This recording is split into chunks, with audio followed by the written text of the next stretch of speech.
நபிகள் நாயகம் ஸல்லல்லாஹு அலைஹி வஸல்லம் அவர்கள் அறிவிக்கின்றார்கள், யார் ஒருவர் இறைவன் பொருந்திக் கொள்ளும் நிலையில் அவனை மகிழ்வோடு சந்திக்க விரும்புகின்றாரோ அவர் என்னுடைய பேரர் இமாம் ஹசன் அலைஹிஸ்ஸலாத்து வஸ்ஸலாம் அவர்களின் இறை பிரதிநிதித்துவத்தை ஏற்று அதன் மூலம் பலனடையட்டும் என்று ரசூல் ஸல்லல்லாஹு அலைஹி வஸல்லம் அவர்கள் கூறினார்கள்.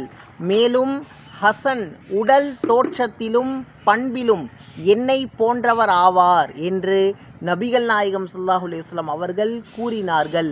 இன்று சஃபர் பிறை 28 இமாம் ஹசன் அலைஹிஸ்ஸலாத்து வஸ்ஸலாம் முஆவியா கூட்டத்தினரால் நஞ்சு கொடுக்கப்பட்டு ஷஹீதாக்கப்பட்ட நாள் இன்று. அல்லாஹ் அவர்களின் பொற்பாதங்களின் காலணிகளின் தூசியின் பொருட்டினால் எங்களுக்கும் உயிர் தியாகத்தை, ஷஹீதாக தியாகியாக இறைவனுக்காக உயிர் கொடுக்கின்ற பாக்கியத்தை இறைவன் கொடுத்த அருள் புரிவானாக. நன்றி, வஸ்ஸலாம்.